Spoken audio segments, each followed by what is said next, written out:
at how the children on this day particularly are looking toward honoring and raising her up. The husband is not looking to the mother as just a wife, but also the mother of his children. So if we go back even to the very, very beginning, we'll get started. Strength and dignity are her clothing, and she laughs at the times to come. Dignity is an interesting word because it has a lot of inward confidence built into the word. But right here, what it's actually saying is more than just the internal strength. It's a sense of strength and dignity that she kind of clothes herself in. She walks with some type of like panache. She has some confidence. Where's this confidence coming from? It's not coming from the fact that she herself is great and wonderful. It's not her personality that's great and strong and wonderful. What is the strength and dignity isn't even from her outer workings. It's not because like she made all this happen. It's not because of her kids. It's actually because of the faith in her God. I don't know if your parents are the kind of people who will love fancy clothes and jewelry. I'm not sure if your parents are into like showiness in front of others. But from the parents I know, from the mothers that I've seen, I think this kind of dignity is a meek, quiet, sensible type where not only are they confident and proud, but like here's what I mean. Have you ever like done something small? Like it doesn't have to be big, like a good grade, or like you did something to save a puppy. I don't know what you did, but you did something great, and your mom just brags about it again and again and again to all the people around her. But that happened like years ago. Have you ever seen your mom brag about something you did a long time ago? Okay. Have you ever seen your parents just being proud of the little things that their family does? Okay, maybe you don't see it in. This is tough.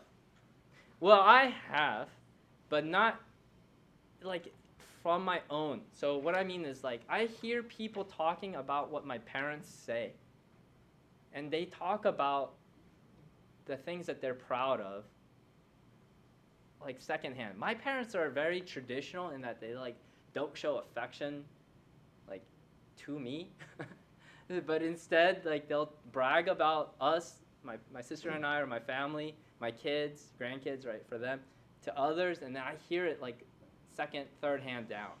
You ever hear that then? Maybe a little bit? Okay, we're getting somewhere. Having said this, this type of poem that's being written isn't just like one pearl found in one oyster. This is a string of pearls made into a beautiful necklace that the mother is able to wear and brag about. She's not bragging about the jewelry that she's actually wearing, but where it came from. Does that make sense? Okay. Now we're getting somewhere. When it says that she laughs at the times to come, isn't like she's crazy or something. What this means is like she's seen a thing or two. Like Satan has come and challenged her, and she laughs at him. Like you can't challenge. There's not much that you can take to rattle your mom. She has seen things. She has gone through things. This is the kind of experience where no amount of trouble is going to just come and surprise her. She is prepared. The future itself doesn't shock them. When she opens her mouth with wisdom and teachings of kindness is on her tongue. Your mom and dad are able to give you insights into life that we are not able to see. So we go to them for advice, and that's where the wisdom comes. But true wisdom, again, comes not from personal experience, but from the Lord. And the fear of the Lord is the beginning of all wisdom. The teaching of kindness here, I have a story. Like there was I was in high school. I think it was my senior year. Two, three things really kind of like traumatically happened during that time. Well, a friend of mine got into a huge accident during the winter. Like he was hospitalized. They had to put a plate in his head, and then like a couple of months later, like a friend of mine passed away in an accident, and like I wasn't a good Christian, so I didn't really know what prayer meant or leaning on people or community and things. And I was just like one day it was just like too much.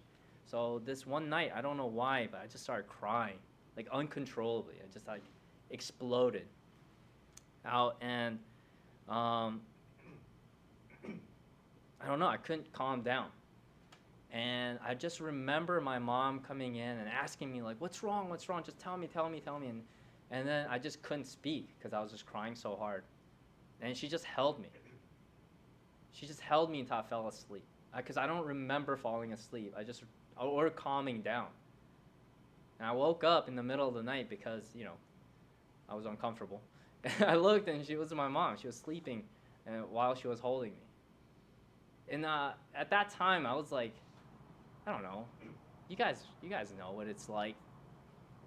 I don't know if you guys hug your parents all that often, but there's this kindness that only a mom can show at the right time.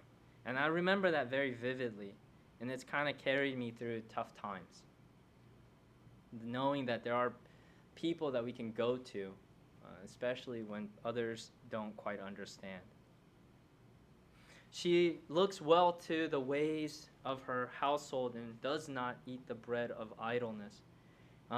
This is interesting because I don't know if your mom is a busybody.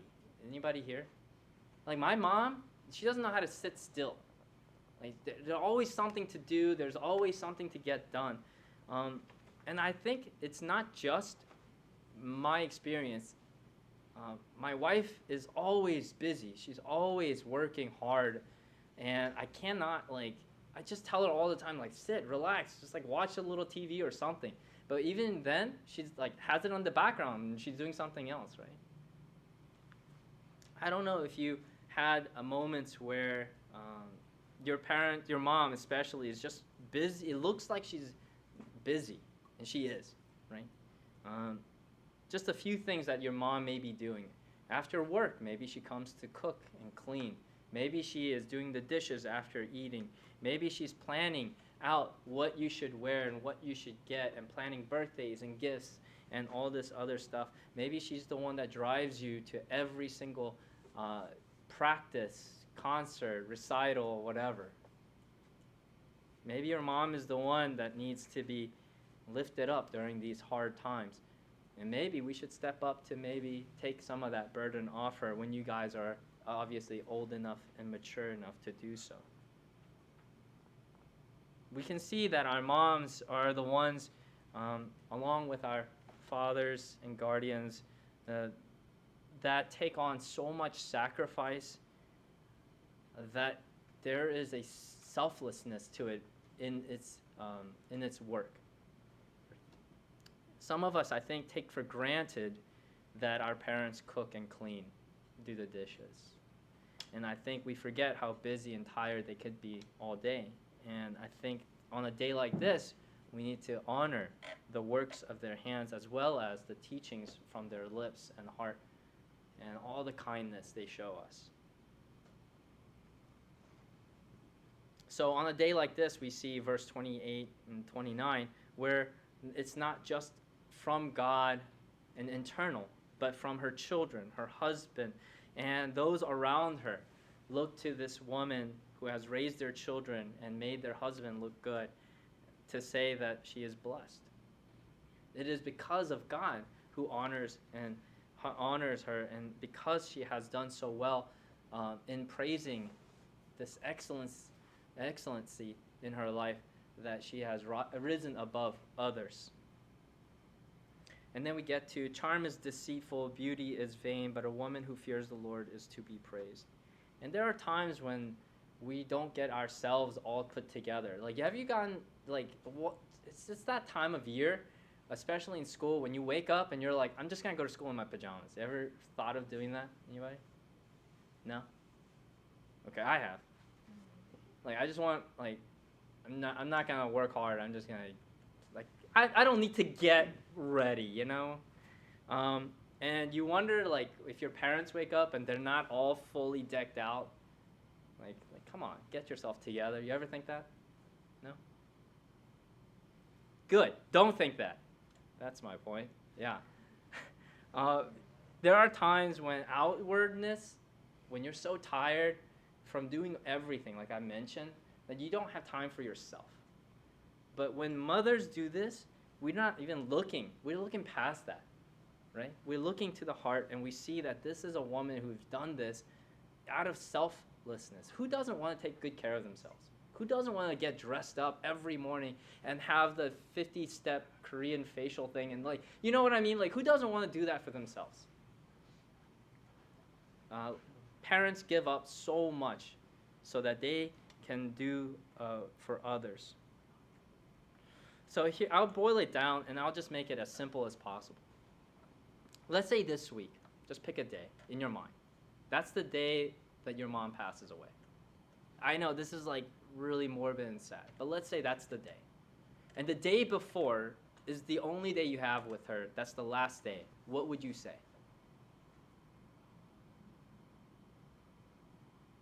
This is as practical as it gets. What would you have said? What would you do? And if you look back on the petty arguments and fights about grades and cleaning your room and brushing your teeth when you're younger, right? Those little petty things don't really add up if it's the last day.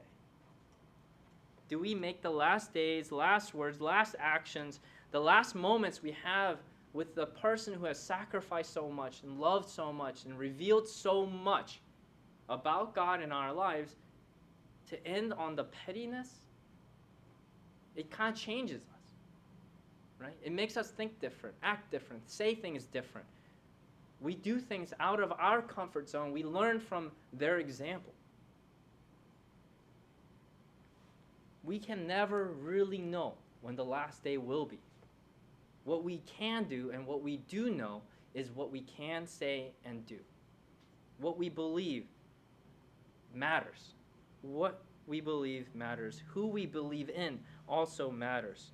That is why we have a day like today, not to let it come by just in one ear and out the other. One day here and one day gone. That's why Sundays matter to us. That's why this day of honoring moms matter to us. So what is the best way to honor your mom? Next. Proverbs 14:26. In the fear of the Lord, one has strong confidence, and his children will have refuge. When you honor God, when you praise God, when you accept Jesus and his teachings in obedience, love, as he has loved, and you worship God, you are honoring your mom. It is in obedience to worship that she has done this. It is an honor that we honor those who love God. God told us to honor our parents. How are we doing that? Our recognition of our parents' sacrifice and praising them is a good thing. By living according to God's will, we'll bless them. God will bless them by you honoring and loving Christ. I can't express like how much I've learned about faithfulness, devotion, sacrifice, how much I've learned about Jesus just watching my wife, being a mom, being a wife, being a godly woman. She carried my kids 9 months and like a little extra, right? That's a year and a half of not being alone. You just 24/7, giving your whole body, bone, everything to a parasite. You know what I'm saying? Like it's just draining every marrow, energy, life essence from your body, and you're like, I love this. I'm gonna take care of it. What? You know? And then after the kid is born, still a parasite. Like it just drains. Like there is no alone time. There's no sleep. Okay. I have changed a lot of diapers, but in no way in comparison to how many diapers my wife has changed. I have woken up at nights, but in no comparison to how many sleepless nights my wife has given them. If you are really like unappreciative and you're like, I'm still bitter, I'm still angry about my mom saying things and whatever, really think about what it takes for you to give up a year and a half of your life just for your mom. 24/7, round the clock care. feeding, cleaning, everything. That's insane amount of commitment and sacrifice, let alone whatever your age is. Are you 18? That's 18 years your mom and dad have taken care of you. Are you 14? That's 14 years of nonstop care and concern and prayer for you. It's not just the physical pain of childbirth. I tell this story all the time because I cannot wrap my brain around the level of pain. So doctors hook up this machine to a pregnant woman who's about to give birth, a woman who's in labor. And there's this box, a little TV screen type thing, that measures the level of pain, right? So 0, no pain, right? And then subsequent. The level that goes to is 10. 10 is like the worst pain imaginable, they say. And that's like breaking your femur. That's like the worst pain you can have, right? So sometimes when this machine was hooked up and they were contracting, like their body was seizing up to get this baby out, the needle would go off the screen and then didn't come back down for a while. Do you understand, like, the level of pain that a brain, it changes you a little bit. So if your mom's a little hard on you at times, just think like, oh, okay, I did that to them. You know what I mean? Yeah? Yeah. So imagine raising kids who are edgy and stubborn and who are like, yeah, I'm looking in certain directions here. Like, who have to chase you down to eat your greens or something. Like, some of y'all are acting a fool during the pandemic, like sneaking out or thinking about doing some. I'm not going to list things. I'm just saying, like, we don't need to give them more stress than the needle going off the map. Like, we need to give them some peace in their life. Now, a lot of, I can't speak for your fathers, but I'm basically her third kid. You know what I mean? Not only that, but she takes care of everything in the house so that I can do what I need to do. That's just crazy selfless thinking. And God has given us this day to honor them, to praise them. So go wash the dishes and stop complaining. Go wash the sheets and do the laundry. Go clean the floors and vacuum and clean your room to a place where they just walk in and they're happy. Learn from them. Learn the way to do the things that they love doing, even if you don't like it. Take the AirPods out of your ears for like an hour today just to listen to what they have to say. Even if it's complaining about you and nagging you, just listen, right? Giving up personal things for the betterment of the family and the sacrifice parents make, moms make. I have learned more about Christ through my wife, being a mom and being a wife, than I have, I think, ever learned in 3 years in seminary and 10 years in service.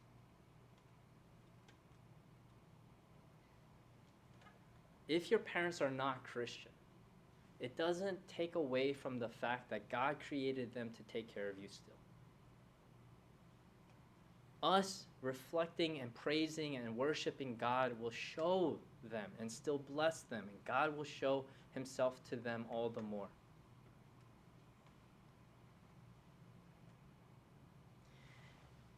I don't know if your mom's ever been sick and your dad had to take care of you. What does your dad cook for you? Ramen. I heated up frozen pizza for my kids when my wife was sick, and they were like barely clean like throughout the day. I'm just saying, I really appreciate all she does, especially when they're not there for the moment. But that doesn't have to be just one off. So, have you gotten your mom a gift today? Right? Is it just a card? Don't write just a plain card generically for some strangers that you would do for just being grateful. Write out a prayer for them. Right? This is a way to be applicable and practical. do something big. Here's what I think I would suggest as a Christian. I wouldn't just pick today, I would also do today and tomorrow. Do a little extra, go the extra mile, right? For non-Christians, today is Mother's Day. Christians, today is Mother's Day. But what does it mean for a Christian to take that and go an extra mile? To walk in their shoes an extra day. And it would be all a guilt trip, and it would be all this like pressure on you if we as a church didn't stand with you. So today, we have flowers ready in case you did not get something great. That's fine. That's okay, right? Go ahead and grab a flower, make a card, take it home to your mom, and do one little extra thing. Rub her feet, cook dinner, not at the same time. I'm just saying, like, take care of your moms today. I'm going to post this link to a video. It's a really old K-pop, like OG K-pop. But it is very heartfelt. We don't have time to watch it today, and so I will post it. But it makes me like cry every time I watch it. So anyway, I will put it up. I hope you guys enjoy it and think about your moms in that way. Lastly, we have seniors leaving today. So we want to give thanks to all the seniors and their dedication and service to the church. And it's been a crazy last year and a half, and so you may not get to have known all of them. So come out this Friday where we can show you their pictures and the things they've done and brag about them and honor them and all this stuff and make fun of them. And then also like these things that we're going to be doing is to honor our own. So I hope you guys enjoy that as well. This Friday, we'll start at 6, so come in a little early. Dress up to your best abilities. And RSVP. You have to RSVP because there is obviously a limited number of space for that. Otherwise, we will try to stream as much of it as possible, if not all of it. But yeah, let us go into a time of prayer. So this prayer is specifically for your parents, for your moms, for your guardians, to pray for them to be honored by God and by us and those around us, right? Even if your mom and dad do not live up to the standard that God has placed, it doesn't change what we should do, what we should think, and how we should pray. So let us pray together in a way that we honor our moms. Pray for your mom, basically. Okay, let's pray.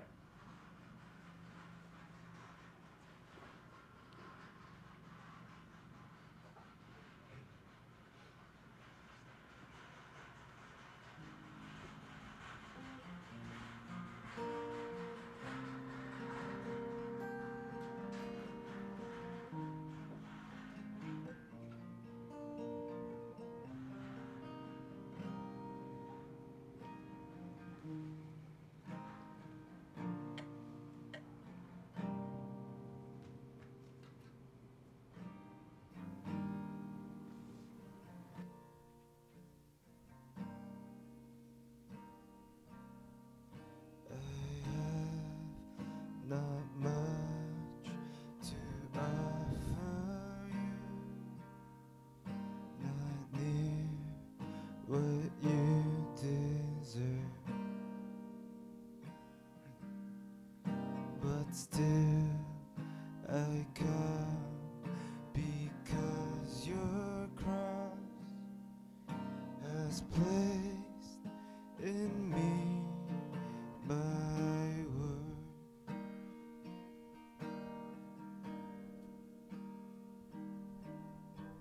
I have not much to offer you, not near what you deserve, but still I come because your cross has placed in me my word.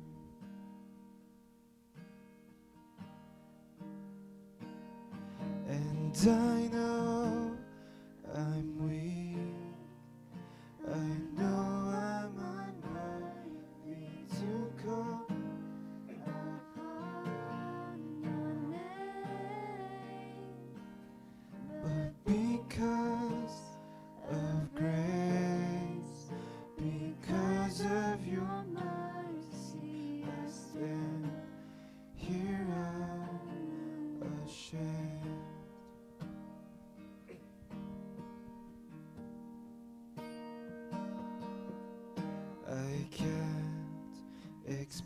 find this kind of love. I'm humbled and amazed that you come down from heaven's heights and greet me face to face. And I know I'm weak, I know I'm unworthy to come upon your name, but because of grace, because of your mercy, I stand here unashamed. Oh Christ, my King of sympathy, my wounds secure my peace. Your grace extends to call me friend. Your mercy sets me free. And I know I'm weak, I know I'm unworthy to come upon your name, but because of grace, because of your mercy, I stand here unashamed.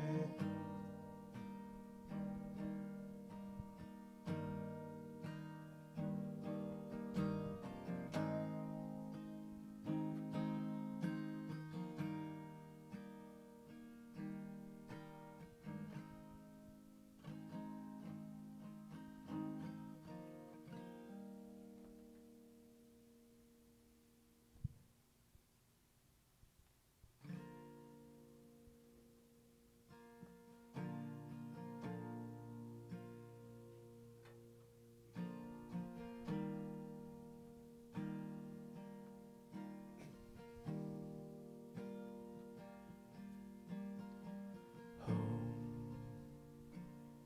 there is a home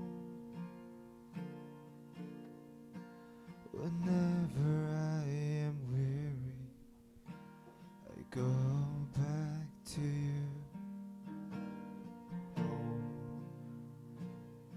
there is a home whenever I am burdened. I lean on to you. Father, I go back to you, for you're my source of life.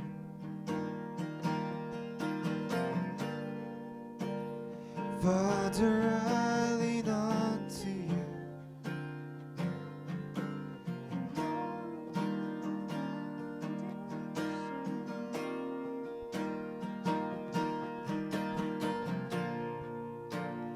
I will live, for you have loved me first. I will stand, for your grace upholds me. Home, there is a home. Whenever I am weary, I go back to you. Home, there is a home. Whenever I am burdened, I lean on to you. Father, I go back to you. you're my source of life. Father, I lean on to you, for you're my foundation.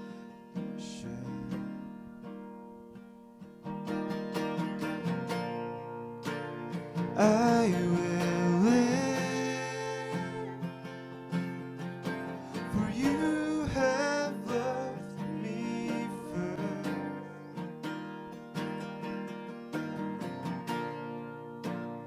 I will stand, for your grace upholds me.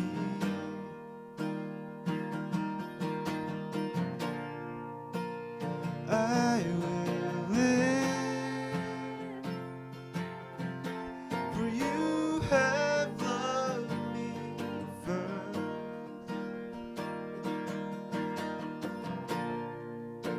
And I will stand, for your grace upholds me.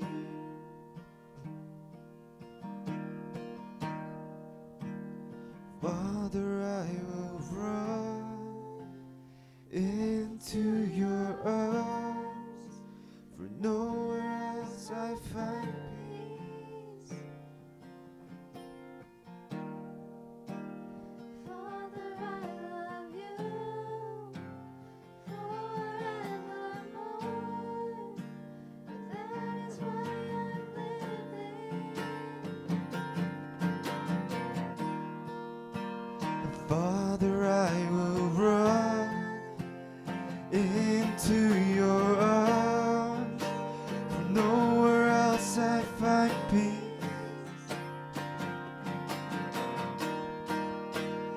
Father, I love you forevermore, for that is why I'm living. And I will live, for you have loved me first.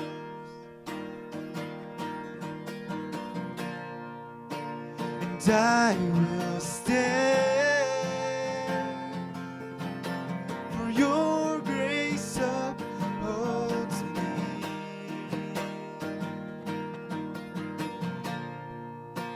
And I will live, for you have loved me first.